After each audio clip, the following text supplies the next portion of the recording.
अस्सलाम वालेकुम। प्रोग्राम सात रंग में मैं शगुफ्ता अवान और जी मेरी तरफ से भी आप सब देखने वाले को अस्सलाम वालेकुम। इकबाल भट्टी साहब, मुझे उम्मीद है आपको पिछले हफ्ते का प्रोग्राम पसंद आया होगा। नाज़रीन, आज हमारे स्टूडियो में बहुत ही ज़बरदस्त गेस्ट मौजूद हैं जो किसी भी तारुफ के मोहताज नहीं। उन्होंने पाकिस्तान में, कनाडा में काफ़ी कम्युनिटी वर्क किया है, जिसके हवाले से हम आज उनसे बात करेंगे। तो आइए आपकी मुलाकात करवाते हैं हारून खान साहब से। अस्सलाम वालेकुम हारून साहब। बहुत शुक्रिया आपका कि आप लोगों ने मुझे स्टूडियो में बुलाया और ये इज़्ज़त अफजाई की। खान साहब, सबसे पहले तो बहुत शुक्रिया आपका तशरीफ़ लाने का स्टूडियो में। आप कीमती वक्त में आप तशरीफ़ लाने, जब भी हम आपको बुलाते हैं। पहले तो सबसे ये बताइएगा कि आप कनाडा में तकरीबन 50 साल पहले आए थे। आज मुझे 50 ईयर्स हो गए। 31 जनवरी 1972 को मैंने पाकिस्तान कराची छोड़ा था। सबसे पहले तो ये बताया ना कि क्योंकि बहुत सारे आपने काम किया, उसके बारे में बताएंगे, लेकिन आपने पाकिस्तान क्यों छोड़ा? पाकिस्तान मैंने क्यों छोड़ा, मैंने मास्टर्स किया था वहाँ से मैथमेटिक्स के अंदर। हमारे एक दोस्त हैं, अल्लाह उनको खुश रखे, उन्होंने मुझसे कहा कि कंप्यूटर पढ़ने के लिए जर्मनी चलते हैं। तो जर्मनी में एक इंस्टीट्यूट, एक यूनिवर्सिटी होती थी, हमने उसमें एडमिशन लिया, हमें एडमिशन मिल गया। लेकिन चूँकि पाकिस्तान में वॉर हुई थी तो हालात बहुत डिफरेंट थे, बहुत ख़राब थे। तो उस ज़माने में, अगर आपको याद है नहीं याद है, उस ज़माने में जो एयर टिकट्स मिलते थे वो फॉरेन एक्सचेंज में मिलते थे, वो डॉलर्स में मिलते थे। और डॉलर्स इस तरह जैसे आज ब्लैक में ख़रीद लो, वो बड़े अच्छे हालात थे उस वक्त।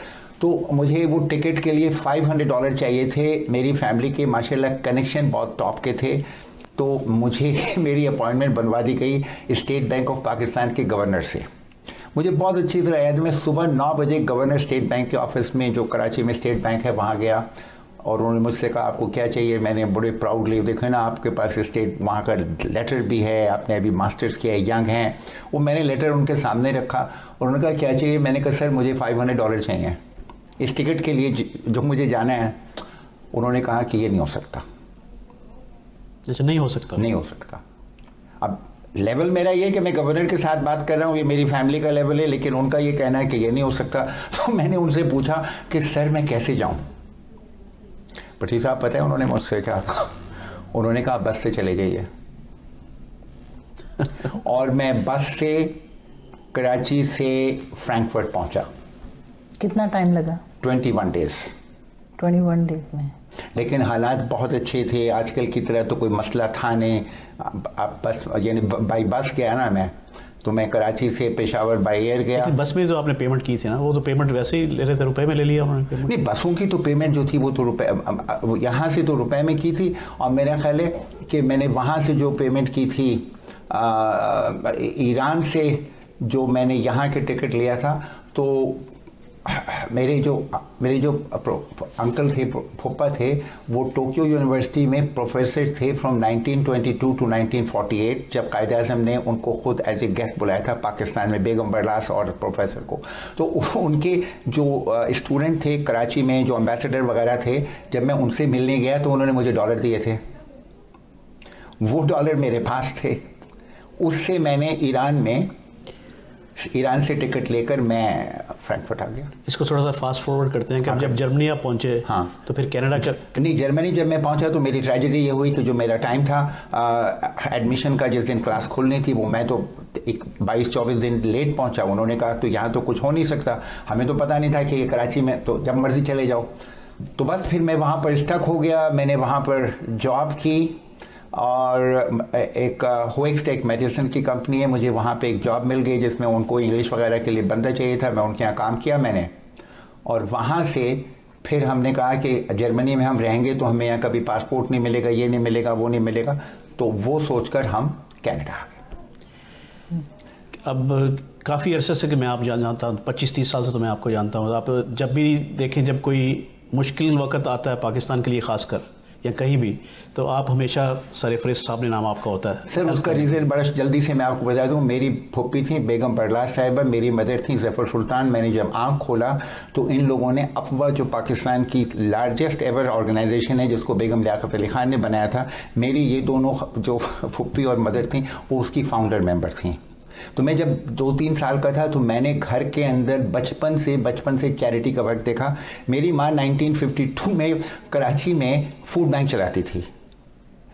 तो इसलिए मेरा ख्याल है कि जो भी हम काम करते हैं, या मैं या मेरे और भी बहन भाई जितने भी हैं, हम लोगों का काम ही सिर्फ ये है कि हम कोशिश करते हैं कि किसी की मदद, अगर हम किसी काबिल हैं तो उसकी मदद करते हैं।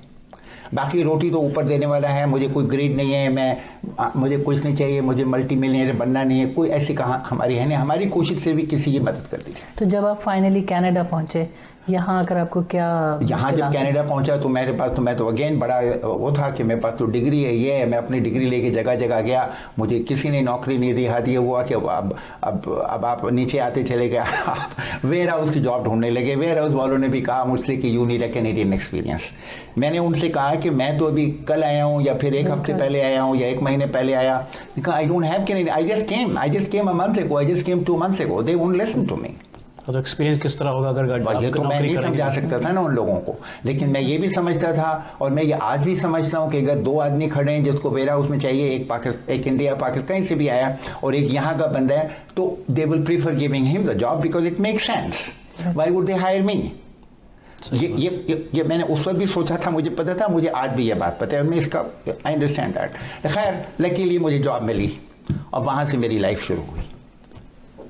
चैरिटी वर्क के साथ साथ आपने नौकरी भी की होगी, खासकर क्योंकि फैमिली भी आपकी है, उसको भी सपोर्ट करना है। हाँ, तो मैंने नौकरी तो की ना, खैर लेकिन सारी ज़िंदगी वो वेयर हाउस काम तो नहीं किया? नहीं, वो तो वेयर हाउस में मैंने 1 साल काम किया। उसके बाद उसी ज़माने में, आपको अगर सब पता है तो मैं बता दूं, लियोन्स खुला था उसी ज़माने में, लियोन्स फर्नीचर जेन के ऊपर। तो मुझे वहाँ फ़ौरन ही जॉब मिली as a assistant merchandising manager की। वो सुपर जॉब थी, मैंने वहाँ काम किया। उसके बाद फिर मैं आगे चलता चला गया। रुस्तम आपसे मिलकर बहुत खुशी होती है जब भी मिलते हैं। और मैं आपको ऐसी बातें बताता हूँ जो कोई बताएगा नहीं ना। मैं तो अपने आप को पूरी बता दी कि मैं तो बस से आया था, ये मैंने किया, मैंने वेयर हाउस में काम किया, एंड आई एम प्राउड कि आज मैं जहाँ हूँ। मोस्ट लोग जो होते हैं ना, वो अपना ये चीज़ें छुपा लेते हैं। मैं नहीं छुपाता ना, क्योंकि ये मैंने सीखा नहीं। बिल्कुल, मतलब लेकिन मैं आज ये बता दूँ कि आप जिसको कहें वो मेरे टेलीफोन, उसका सेल नंबर मेरे पास है, चाहे चीफ ऑफ पुलिस हो, चाहे मेयर हो, चाहे। यही हरून साहब, मैं आपसे ये मैंने अचीव किया। जब आपसे अभी मैं पूछूंगा, एक छोटी सी हम ब्रेक लेते हैं, उसके बाद फिर हम वापस आते हैं। आपसे पूछेंगे कि आप पुलिस के साथ किस तरह में मुंसलिक हैं, और आप जो स्कूल चला रहे हैं पाकिस्तान में या कहीं और हेल्प कर रहे हैं, वो कैसे कर रहे हैं। लेकिन एक छोटी सी ब्रेक लेते हैं, उसके बाद फिर वापस आते हैं। वेलकम बैक नाजरीन, आप देख रहे हैं प्रोग्राम 7 रंग। जी हरून साहब, मैं स्कूल और जो आप कम्युनिटी वर्क स्कूल में पाकिस्तान में कर रहे हैं, उससे पहले मैं पूछना चाहूँगी, जब आप यहाँ आए, जो आप कह रहे हैं आप बाय बस आए, तो आप फैमिली के साथ आए थे या आप अकेले? मैं तो अकेला आया था। मैं तो I was very young, I was in teens. मैं तो अकेला आ गया था। अकेला आने के बाद फिर मैंने अपनी मदर और अपने बहन भाइयों को स्पॉन्सर किया। अच्छा, टाइम बहुत अच्छे थे। मैं अपने एक भाई को स्पॉन्सर करने गया था भट्टी साहब, तो मुझे इमिग्रेशन ऑफिसर ने कहा कि तुम अपनी माँ और बाकी बहन भाई। मैंने कहा मेरी माँ को यहाँ आने का कोई शौक ही नहीं है। उसने मुझे एप्लीकेशन दी, आप यकीन माने, उसके, और कहा बाहर बैठ के इसको भरो, and that's how my mother केम। उस ज़माने में आज से 40-50 साल पहले बड़े ईजी थे। लोग भी अच्छे थे ना, लोग भी अच्छे थे उस ज़माने के। कोई करप्शन नहीं था, कोई फ्रॉड्स नहीं थे, कोई चीटिंग नहीं थी, अच्छे ज़माने थे। आपका कहने का मकसद अब ज़्यादा हो गया है? बहुत ज़्यादा हो गया है। अब तो मैं राइट एंड लेफ्ट देखता हूँ कि हर तरफ करप्शन नज़र आता है, हर तरफ फ्रॉड्स नज़र आते हैं, हर तरफ चीटिंग्स नज़र आते हैं। ये तो this is not my Canada, the Canada I came, it's not. मैंने आपसे ये पूछना है कि आप पुलिस के साथ मुंसलिक हैं, वो किस तरह से हैं और क्या करते हैं आप वहाँ पे? यहाँ की जो पुलिस है, अगर आप देखें तो उनकी कोशिश है, मैं ये 6th चीफ है टोरंटो का जिसके साथ मैं काम कर रहा हूँ। हर चीफ जितने भी आए, उनकी ये कोशिश है कि वो कम्युनिटी के साथ मिलकर काम करें, चाहे चाइनीज़ कम्युनिटी हो, ब्लैक कम्युनिटी हो, हमारे पाकिस्तानी इंडियन। तो मैं उनकी एक कमेटियाँ हैं इनके पास, उसमें एक कमेटी है South and West Asian consultative committee. जी, मैं उसका मेंबर हूँ और 33 साल हो गए मुझे। हमारा काम ये है कि कम्युनिटी के जो मेजर प्रॉब्लम्स हैं वो हम डायरेक्ट जाके चीफ को बताते हैं, या टोरंटो पुलिस को अगर कोई प्रॉब्लम हमारी कम्युनिटी से है तो वो फिर हमारे पास आता है कि देखो ये मसले हैं, हाउ डू वी डील। तो ये बेसिकली हमारा काम है। जैसे एक ज़माने में बहुत साल पहले मस्जिदों के अंदर जो जहाँ पे मस्जिदें हैं वहाँ पे फॉर एग्जांपल छोटी सी चीज़ें, लोगों को पार्किंग टिकट मिल जाते थे। तो उस ज़माने का जो चीफ था, मैंने उससे रिक्वेस्ट की थी, मैंने कहा एक काम करो, ये फ्राइडे के दिन हमारी ये नमाज होती है, जैसे वो डैनफोर्ड पर जो मदीना मस्जिद है, इस तरह से और भी मस्जिदें। मैंने कहा कि एक काम करो, तुम हमें 1-1.5 घंटे का हमें ये ब्रेक दे दो कि अगर मीटर में पैसे ख़त्म हो जाएँ क्योंकि बंदा प्रे कर रहा है। तो उसने कहा ठीक है, डन। तो इस तरह के हम काम करते, लेकिन हम किसी का पार्किंग टिकट माफ़ नहीं करा सकते। किन मुश्किलात का सामना करना पड़ता है आपको या फिर पुलिस को, जो कि कम्युनिटी में ज़्यादातर सामने नज़र आती हैं? किस में खामियां नजर आती हैं? जो मुश्किलात होती हैं अपनी कम्युनिटी में। नहीं, मुश्किलात तो कम्युनिटी में हमारे यहाँ जो सबसे बड़ा प्रॉब्लम है, अनफॉर्चुनेटली, वेरी अनफॉर्चुनेटली, हमारे यहाँ डोमेस्टिक वायलेंस का बहुत प्रॉब्लम है, जो लोगों को पता नहीं चलता, जो लोगों को पता नहीं चलता, कॉन्सिक्वेंसेस का नहीं पता होता। जी नहीं, कॉन्सिक्वेंसेस का नहीं, एक आम आदमी को पता ही नहीं कि किसके घर में क्या प्रॉब्लम चल रहा है। वो जब प्रॉब्लम हमारे पास आता है या मेरे पास या मेरे साथ जो और मेंबर्स हैं उनके पास आता है, तो हम कोशिश करते हैं कि उनके मसले को हल किया जाए। अक्सर लोगों को, and honest to God so sad and so bad, लेकिन जो लोग आपका टीवी प्रोग्राम देख रहे हैं, अगर उनको ये चीज़ें मालूम नहीं तो यकीन भी नहीं करेंगे मेरी बात का, लेकिन यहाँ पर हमारे यहाँ औरतों के ऊपर बाज़ घरों में बहुत ज़्यादती होती है। उसके रिजल्ट में वो पुलिस को बुलाती हैं, तो पूरा का पूरा आपका केक, पूरा का पूरा वो पेंडोरा बॉक्स खुल जाता है। और वो बहुत ही, यानी मैं समझता हूँ हमारी कम्युनिटी के लिए बहुत बुरी चीज़ है कि हमारे नाम पुलिस में जाएं, जजेस के पास जाएं, ये जाएं वो जाएं। मेरा हमेशा कहना ये है कि अगर हमारे प्रॉब्लम्स हैं, we don't want to live together, nobody can force you to live together, लेकिन बेस्ट है सर कि आप एक टेबल पर बैठें, अपने मसले हल कर लें। नहीं, दूसरी बात ये भी मिसिसागा, क्योंकि मैं काम भी करता हूँ, वो भी आती है यहाँ पे, रोहिना उनका नाम है, पील पुलिस में, वो एक हेल्पलाइन है जी, कि अगर आपने पुलिस कॉल करने से पहले अगर हेल्पलाइन को फ़ोन कर लें, उनसे सुजेशन ले लें कि हम क्या करें इस मामले में, तो वो भी एक से हाँ, लेकिन जिस वक्त बंदा गुस्से में होता है या वो गुस्से में होता है, तो वो ये चीज़ें नहीं सोचता ना, वो तो सिर्फ 911 दबाता है, और जब आपने 911 दबाया तो फिर चीज़ें आउट ऑफ कंट्रोल हैं। जी बिल्कुल। और पाकिस्तान के हवाले से बताइए। पाकिस्तान में ज़ाहिर है मैंने पढ़ा, मैं यहाँ पाकिस्तान से आया, लेकिन मुझे एहसास हुआ तकरीबन 20 साल पहले कि पाकिस्तान में एजुकेशन का इंतज़ाम बिल्कुल डिटेरिएट हो गया है। तो मैं 2004 में मैंने अपने छोटे भाई से, आज़म जो मेरा राइट हैंड है, मैंने उससे कहा, मैंने कहा हम लोगों को पाकिस्तान में कुछ एजुकेशन के लिए काम करना चाहिए। फिर मैं 2005 में, क्योंकि मैं रियल इस्टेट में हूँ तो मेरा हमेशा जाना आना होता है पाकिस्तान, जब मैं 2005 में पाकिस्तान गया और मैंने सोचा ये जो गवर्नमेंट स्कूल्स हैं इनमें ज़रा चक्कर लगा के देखूँ कि क्या हो रहा है, तो मैं तो हैरान रह गया, क्योंकि मैंने ये स्कूल अपने ज़माने में जब छोड़े थे पाकिस्तान के, ये नहीं थे। मैं एक जगह गया, वहाँ पे कुत्ते भरे हुए थे, एक जगह गया वहाँ पे यकीन मानिए एक बड़ा वो रूम था जो कि टीचर्स रूम था, वहाँ पे टेबल, जो कॉन्फ्रेंस टेबल थी उसके ऊपर भट्टी साहब लोग सो रहे थे, वहाँ कुछ बच्चे बाहर खड़े थे। मैंने उनसे कहा भाई ये क्या जगह है, तो उन्होंने कहा ये स्कूल है। तो मैंने कहा ये तो लोग सो रहे हैं, उन्होंने कहा जी यहाँ ऐसा ही होता है। ये किस जगह की बात कर रहे हैं? कराची की बात कर रहे हैं। कराची की सिचुएशन है ये जो है। नाज़रीन, हारून खान साहब आपको बता रहे हैं पाकिस्तान की सिचुएशन, ये पाकिस्तान में क्या कर रहे हैं और वहाँ पे स्कूल चला रहे हैं, बच्चों की हेल्प कर रहे हैं, किस तरह कर रहे हैं। लेकिन एक छोटी सी ब्रेक लेते हैं, उसके बाद वापस आते हैं और इनसे पूछेंगे कि इस मामले में हम लोग, यानी कि हम कम्युनिटी यहाँ पे कनाडा रहते हुए, इनकी किस तरह हेल्प कर सकते हैं। एक छोटी सी ब्रेक लेते हैं, उसके बाद। जी नाजरीन, हम ब्रेक के बाद वापस आ चुके हैं और कंटिन्यू करेंगे हारून खान साहब के साथ। वो ब्रेक से पहले हम डिस्कस कर रहे थे कि उन्होंने पाकिस्तान में कम्युनिटी वर्क कैसे शुरू किया और स्कूलिंग की शुरुआत कैसे की। जी हारून साहब। तो बस वो मैंने हालात देखे, बुरे लगे, मैं वापस यहाँ आया, मैंने कहा कि अब तो हमें कुछ करना चाहिए। फिर मैं पाकिस्तान वापस गया, तो मैंने एक मिनिस्टर होती थी और आज भी होती हैं, ज़ुबैदा जलाल साहिबा।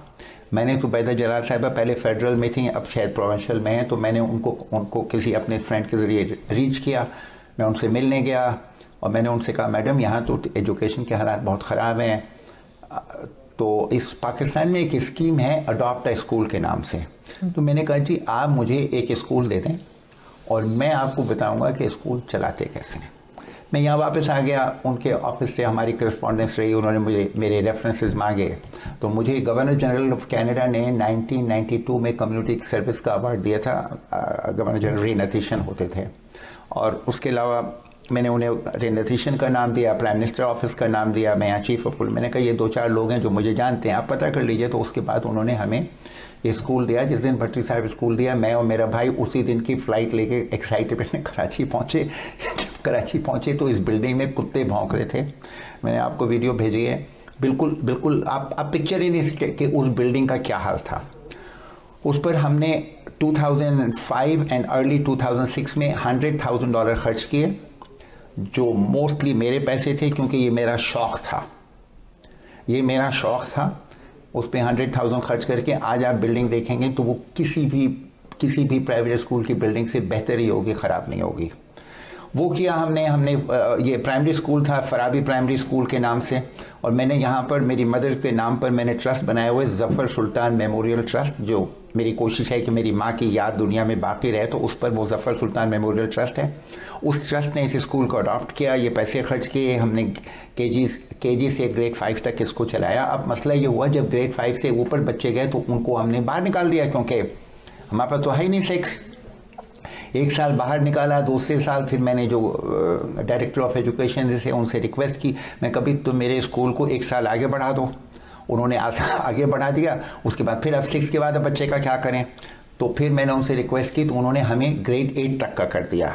साहब, स्कूल आप चलाते हैं पाकिस्तान में, मुझे ये बताइए कि किन मुश्किलात का सामना करना पड़ता है आपको यहाँ पे रह के, आप स्कूल चला रहे हैं वहाँ पे? अल्लाह ने, यकीन मानिए भट्टी साहब, मैं उसका जितना शुक्र अदा करूँ मैं कम है कि उसने जो मुझे स्टाफ दिया है, जो मेरा स्टाफ है वो मेरे ड्रीम को पूरा कर रहा है। मुझे आज 3 साल हो जाएंगे, अगले साल मार्च में पाकिस्तान गए हुए। मेरे जो स्कूल का रिज़ल्ट अभी आया है मैट्रिक का, उसमें 24 बच्चे जो हैं वो A+ लेकर आए हैं। 5 बच्चे हमारे 94% से ज़्यादा लेकर आए ग्रेड 10 में, और ऐसे ही हमारा ग्रेड 9। तो मैं अपने स्टाफ का जितना थैंक यू करूं कम है।